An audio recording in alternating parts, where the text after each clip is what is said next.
सभी को स्लाइड दिख रही है ना?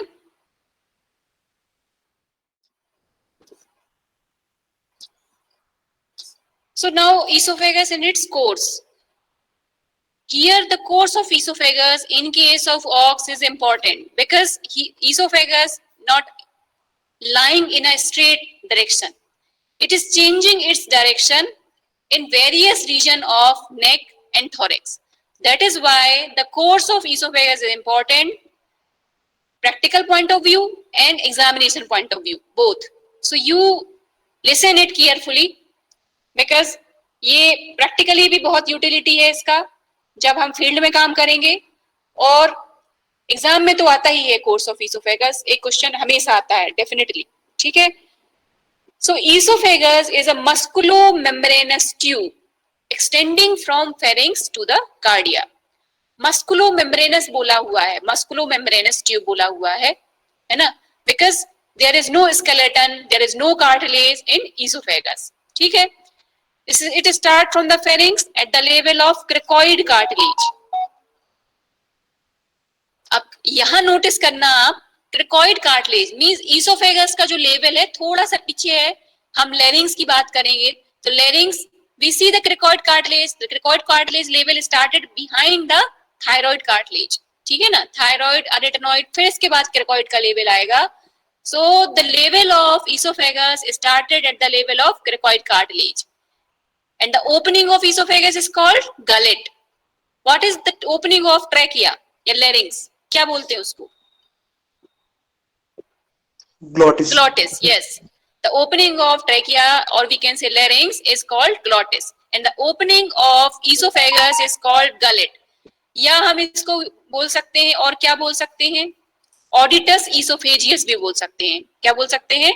ऑडिटस ईसोफेजियस और गलेट, ठीक है।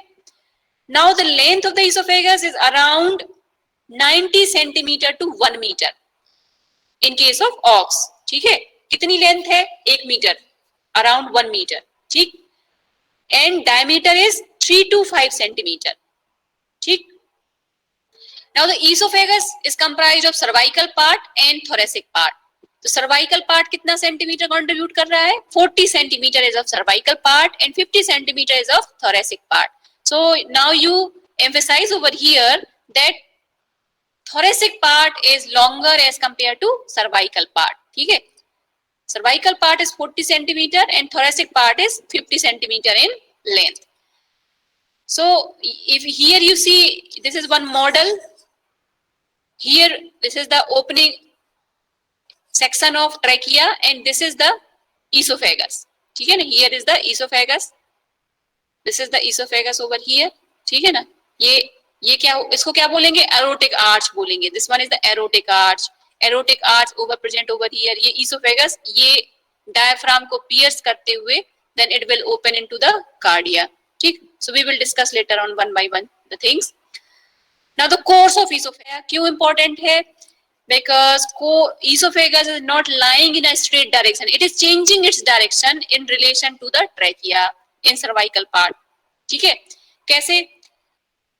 in cervical course the esophagus can be assessed by trachea, ठीक है भाई। इसका रिलेशन किसके सेंस में बताएंगे? ट्रैकिया के सेंस में बताएंगे। कहां पर? सर्वाइकल कोर्स में।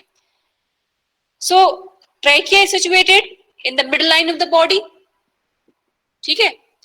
And the root of esophagus can be in total, ये हम एक जिंगल या हम एक बोल सकते हैं छोटा सा पासवर्ड टाइप का याद रखना है, DL,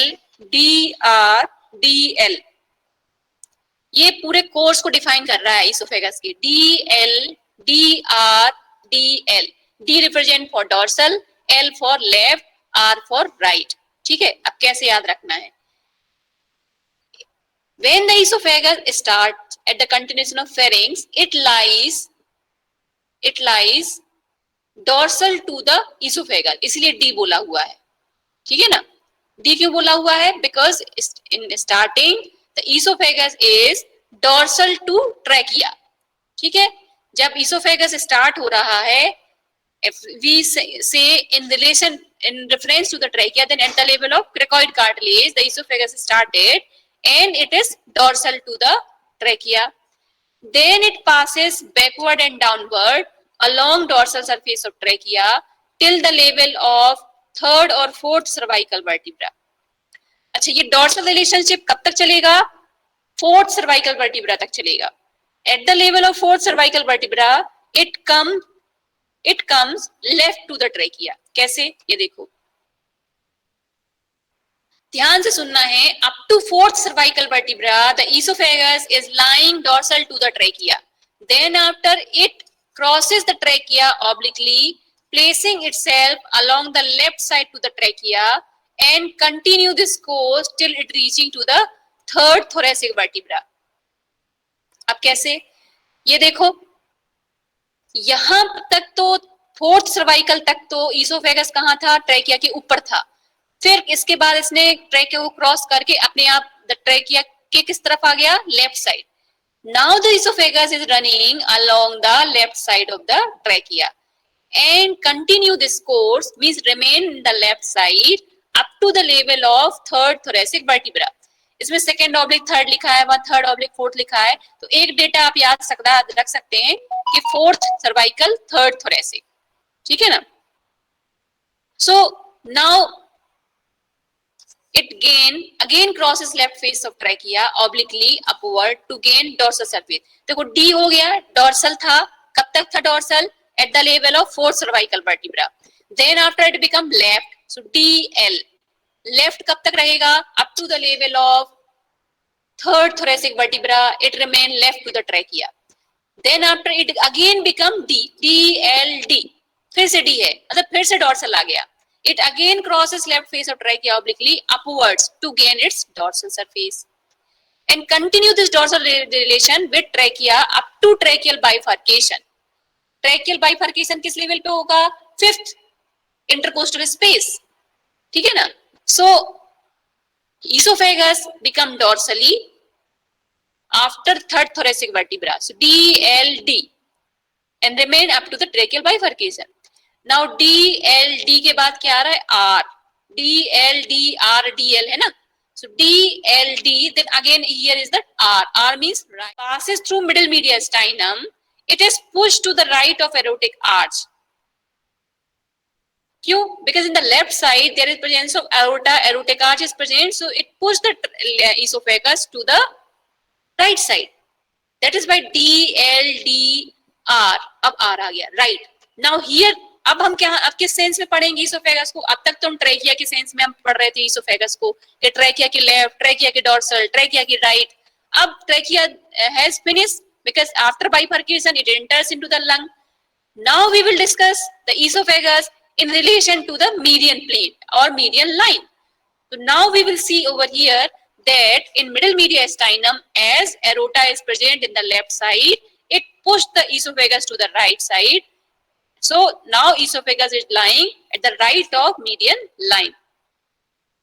ठीक, तो क्या हो गया? अब DLDR हो चुका है. अब क्या बचा है? D and L. DL बचा हुआ है. So अभी esophagus कहां पर है? राइट साइड में, मीडियन प्लेन के. Then it passes upward and backward to the posterior mediastinal space, inclines again to the left of median line and enters abdominal cavity. तो ये जो बीच का जो ट्रांजिट कोर्स होगा, मतलब राइट से लेफ्ट आने में एक ट्रांजिएंट फेज होगा, that will be the dorsal. बात समझ में आ रही है? पहले initially the esophagus is dorsal to the trachea, then it become left to the trachea at the level of fourth cervical vertebra, then it again become dorsal to the trachea at the level of third thoracic vertebra, then in the middle mediastinum it is pushed to the right side, so become right, DLDR.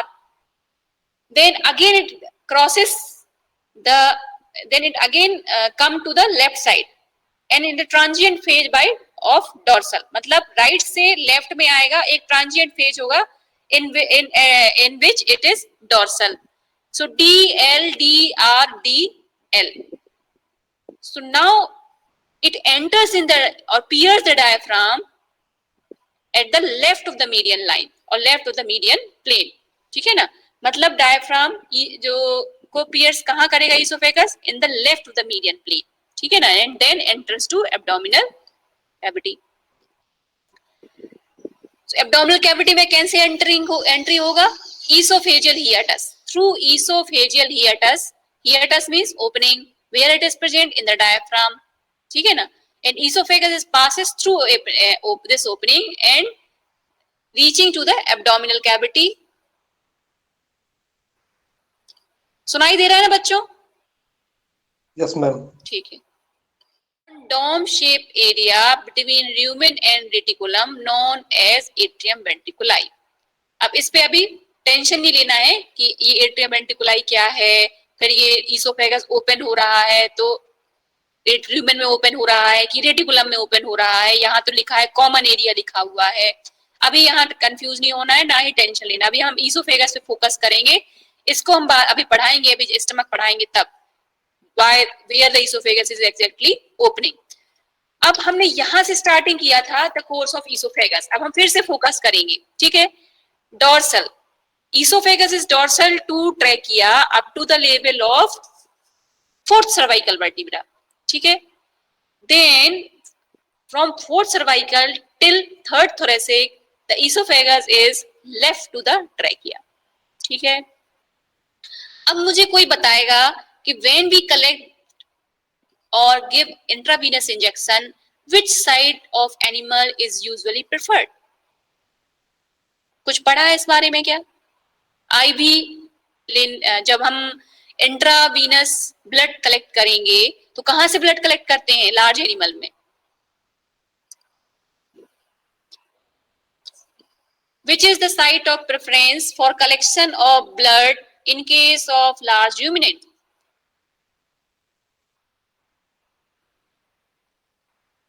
What is the collection site? हाँ बोलो।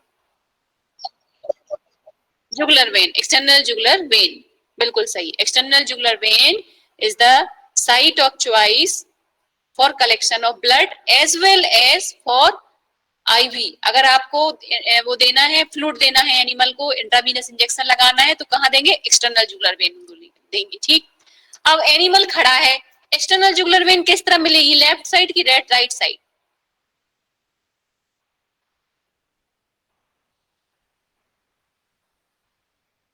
Anyone बोलो। External jugular when किस तरफ मिलेगी? Left side मिलेगी कि right side मिलेगी?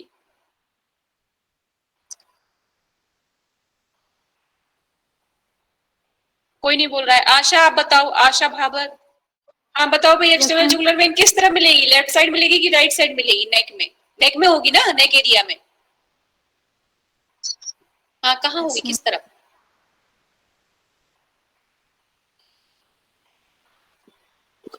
Left side होगा कि राइट साइड होगी?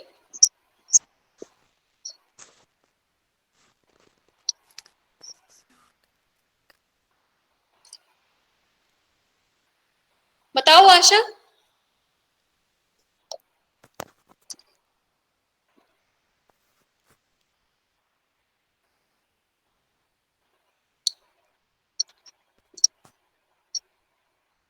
हर्षिका आप बताओ, हर्षिका।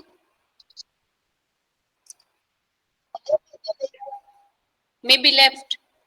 हाँ। किस लाए?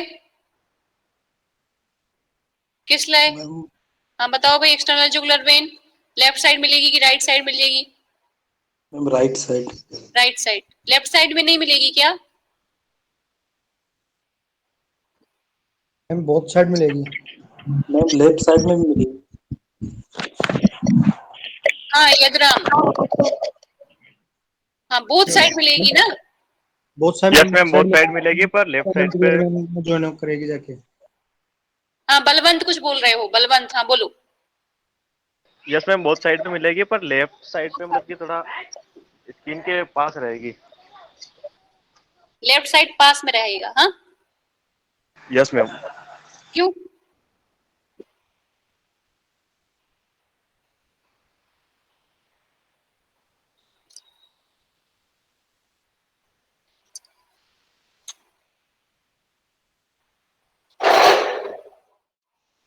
ये देखो, external jugular vein will be present on both side of neck, left side also and right side also. ये चीज रिमेम्बर रखना, याद रखना। एक्सटर्नल जुगुलर वेन दोनों तरफ मिलेगी, लेफ्ट साइड भी मिलेगी और राइट साइड भी मिलेगी, ठीक है। अब एनिमल है, if this is the head of animal, ठीक है ना, this is the head of animal और here is the neck area of animal, ठीक है, this is the neck area of animal. So we start, ये neck है, यहां से, क्योंकि एक्सटर्नल जुगुलर वेन हम बोलते हैं ना, यहां से ये पैरोटिड, याद करो जब पैरोटिड सलाइवरी ग्लैंड पढ़ाया था तब याद करो, तब बताया था कि at this level the external jugular vein is started, at the level of parotid the external jugular vein is started and external jugular when run in the jugular furrow. याद आ रहा है कुछ? Jugular furrow is form by the brachiocephalicus and stenocephalicus muscle. Between these two muscle, a furrow is formed, and the jugular vein lies in this. External jugular vein lies in this jugular furrow. ठीक है, तो जब भी हमको intravenous injection देना है, यहाँ से एनिमल की गर्दन को यहाँ से दबाना शुरू करेंगे, दबाते दबाते दबाते पीछे ले जाएंगे, ऐसे प्रेस करेंगे, ठीक है। तो वेन का काम क्या होता है? ब्लड को किस डायरेक्शन में वेन ले जा रहा है? इस डायरेक्शन में। एक्सटर्नल जुगुलर वेन ब्लड को इस डायरेक्शन में ले जा रहा है because it has to open into the heart. External jugular vein it has to sending the blood towards heart. तो ब्लड का डायरेक्शन क्या है? तो यहाँ आपने जोर से प्रेस करके रखा हुआ है, मतलब वेन दब रही है। जैसे हमारे में कॉन्सेप्ट होता है, whenever we reach to the laboratory then they apply a tonic weight। याद करो, यहाँ पर बांधते हैं, टॉनिक वेट पर बांधते हैं। टॉनिक वेट क्यों बांधते हैं? ताकि जो वेन है वो रेज हो जाए, वेन रेज हो जाए एंड ब्लड कलेक्शन इजी होगा। अब वेन तो यहाँ एक्सटर्नल जुगुलर वेन बाहर से थोड़ा दिख जाएगी कि हाँ ये एक्सटर्नल जुगुलर वेन है, यहाँ पंचर कर दो, काफी मसल्स है यहाँ पे। तो एक्सटर्नल जुगुलर वेन को हमें कैसे पाल्पेट करना है? यहाँ से दबाते हुए ले जाना है, यहाँ गर्दन के पीछे से, ठीक है। पैरोटिड का पोजीशन हमें थोड़ा सा अज्यूम होगा, यहाँ से पीछे दबाते हुए यहाँ, और फिर यहाँ प्रेस करेंगे तो here will be the filling of the blood in the vein. फिर हम इसको टैपिंग करेंगे, यहाँ टैपिंग करेंगे कि हाँ देखो वहां पर वेन प्रोमिनेंट होने लगेगा। एंड देन आफ्टर आपका नीडल है, ठीक है, नीडल जो है वो नीडल को आपको पंचर करना है। अब यहाँ इंजेक्शन एनिमल को लगाना है, लार्ज एनिमल को, ऐसे इंजेक्शन नहीं लगेगा जैसे ह्यूमन में लगता है delicately, no, you have to puncture the needle with a great pressure over here. जब आप पंचर करोगे नीडल तो ब्लड आएगा, जैसे ही ब्लड आएगा तब आप अपने सिरिंज फंसाओगे और फिर जो भी आपको ड्रग इंजेक्ट करना है ड्रग इंजेक्ट करो, ब्लड कलेक्ट करना है ब्लड कलेक्ट करो। This is the procedure to collect the IV, collect the blood through external jugular vein और गिविंग इंट्रावीनस इंजेक्शन, राइट। अब हम पढ़ रहे हैं course of oesophagus. Course of esophagus, here the trachea is present in the middle line. This is the trachea. Trachea is present in the middle line of neck.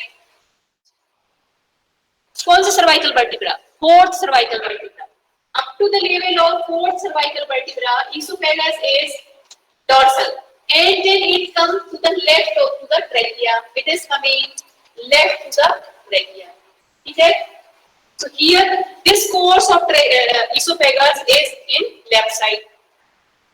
वैसे तो confusion का कोई सवाल नहीं है कि एक्सटर्नल जुगुलर वेन और oesophagus में आप कंफ्यूज हो, बट स्टिल अगर आप बिगिनर हैं, नए हैं, then you prefer to give intravenous injection to the right side. क्यों? क्योंकि यहाँ पर लेफ्ट साइड में इसोफेगस है, ठीक है। तो अगर आप बिगिनर हैं तो to avoid confusion you should have intravenous injection towards left side. अब बात समझ में आई? बताओ भाई। यार देखिए, एक्सटर्नल जुगुलर वेन दोनों साइड मिलेगी, नेक along the whole length of the neck, पूरी लेंथ नेक का जो होगा along the whole length of the neck in the right side and left side external jugular vein is present, but to avoid confusion in the towards left side you may have intravenous injection towards right side। लेकिन ऐसा नहीं है कि left side से लग नहीं सकता या लगाते नहीं है, ऑफ कोर्स लगाते हैं, लग सकता है। लेकिन अगर कोई बिगिनर है जो जिसको कंफ्यूजन अवॉइड करना है तो वो अप्रोच करे राइट साइड से। क्लियर? अब अभी बहुत सारी चीजें ईसोफेगस की मेरे को बतानी है कि सर्वाइकल कोर्स है तो there is one condition that is called choke. ठीक, एनिमल में, गायों में खूब देखने को मिलता है चोक कंडीशन। ठीक है, तो वो मेरे को बताना है। फिर सर्वाइकल ईसोफेगोटॉमी बताना है। ठीक है, तो अभी काफी इसमें अभी ईसोफेगस में पोर्शन बचा हुआ है और रिलेशनशिप बचा हुआ है कि at different courses at different level how the oesophagus is related to adjacent structure. अभी वो भी बचा हुआ है, वो part that we have to discuss. तो अभी इतना समझ में आया कि नहीं आया?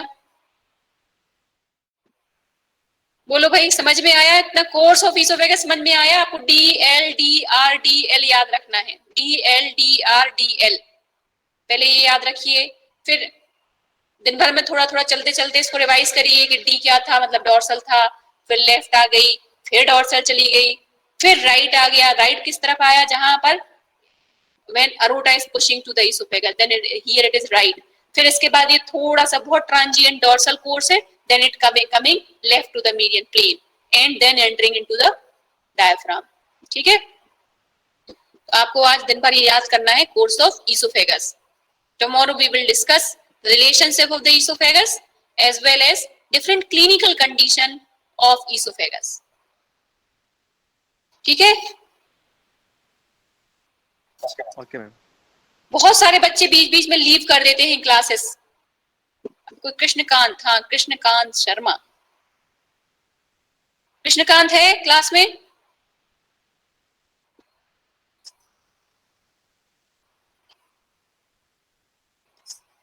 बहुत सारे बच्चे लीव किए हैं बीच बीच में क्लासेस। तो अब क्या है, अटेंटिव हो गए क्लासेस करें। फिर ये पढ़ाने के बाद एक टेस्ट लूंगी फिर मैं। ठीक है, एक टेस्ट हम कंडक्ट करेंगे जो कि अभी बीच में ही लेंगे। देखते हैं एक टेस्ट रखेंगे पूरा रेस्पिरेटरी का, लेरिंग्स, ट्रैकिया और लंग्स। फिर जब ये ईसोफेगस और स्टमक पूरा हो जाएगा फिर इसको हम कवर करेंगे। देखो ले आना सीताराम भैया, देखो दिखाएं, इसको पकड़ के। बच्चों देख रहे हो क्या? बच्चों देख रहे हो आप लोग? लीव कर दिया? Yes ma'am. यस मैम, देख रहे हैं। ये लंग्स लिए हुए हैं सीताराम भैया, थोड़ा और ये लंग्स लिए हुए हैं जो सीताराम भैया लिए हुए हैं। देखो लंग्स लिए हुए हैं, ये इस तरफ लंग काफी डैमेज हो चुका है। लंग बहुत ही सॉफ्ट रहता है ना, बहुत ही डेलिकेट होता है, जैसी हैंडलिंग ज्यादा हुई डैमेज हो जाता है। सीताराम भैया ने ट्रैकिया से पकड़ा हुआ है इसको, लंग को, left lung and right lung, this is how they are present. ठीक है, तो अभी तो आप लोगों को कुछ समझ में नहीं आएगा इतने दूर से, लेकिन ये ऐसे अपीयरेंस होता है इसका। ठीक है, काफी डेलिकेट टाइप के होता है। बच्चा देखो ऐसे, थोड़ा घुमाओ चारों तरफ, ऐसे घुमा के देखो, हाँ ऐसे। हार्ट देखो, हार्ट लगा हुआ है, दिख रहा है? ये हार्ट है, यस मैम। दिख रहा है हार्ट? हाँ ऐसे। ये जो है ये लंग बहुत छितर बितर हो गया है। ये इसके लोब, जो लोब है ना, बड़े सॉफ्ट होता है मटेरियल, तो उठाने रखने में पूरा डैमेज हो जाता है। ठीक है, तो अब देखो आप लोगों का कैसे बनता है आने का, जैसे भी चीजें। ये पकड़ इस तरह, ये इधर से ये उठाओ, ये लेरिंग्स वाला ये पोर्शन है, this is the portion of larynx, ये वाला पोर्शन। ठीक है ना, और इतने दूर से दिख कहाँ रहा होगा? दिख रहा है बच्चों? Yes ma'am. दिख रहा है? मैम क्लियर नहीं दिख रहा। क्लियर नहीं दिख रहा होगा, कैसे दिख रहा? नहीं दिखेगा, उसमें टपक जाएगा। कैसे दिखेगा? Thyroid gland is present over here. देखो थायराइड दिखाने की कोशिश करें। ये जो दिख रहा है ना, ये जहां मैं अपनी फिंगर रन कर रही हूँ, ये area, because thyroid gland is present at the level of first 2 to 3 tracheal rings. ठीक है ना, और it has thyroid gland की बात कर रही हूँ मैं, थायराइड कार्टिलेज की बात नहीं कर रही हूँ। अपनी जो थायराइड होती है, एनिमल में भी थायराइड होगी ना, तो उसका लेवल क्या होगा? यही होगा, at the level of first 2 to 3 tracheal rings. समझ में आ रही मेरी बात? इसमें ये थायराइड है, ये अलग कलर से, ये पूरा थायराइड का एरिया है। दिख रहा? कहाँ दिख रहा होगा? नहीं दिख रहा होगा। नहीं दिख रहा होगा, ये वाला एरिया, ये यहाँ ये थायराइड का एरिया है ये। चलिए ठीक, लाल या सफेद हो तो थोड़ा हाँ थोड़ा कलर अलग भी अलग करेंगे तो। अरे नहीं, परसेप्शन नहीं डेवलप होता ना जब तक देखेंगे नहीं ना, सही कैसे है, परसेप्शन, देखना और फोटो देखना बहुत अंतर है। ठीक है बच्चों, अब नेक्स्ट क्लास में हम ईसोफेगस का और रिमेनिंग पोर्शन डिस्कस करेंगे। 50-50 करके अब देखो कैसे एक दिन करते बाद एक दिन ऐसे तो ना हैं। ओके बच्चों, ठीक है, पढ़िए चीजों को तो और समझ में आएंगी, है ना।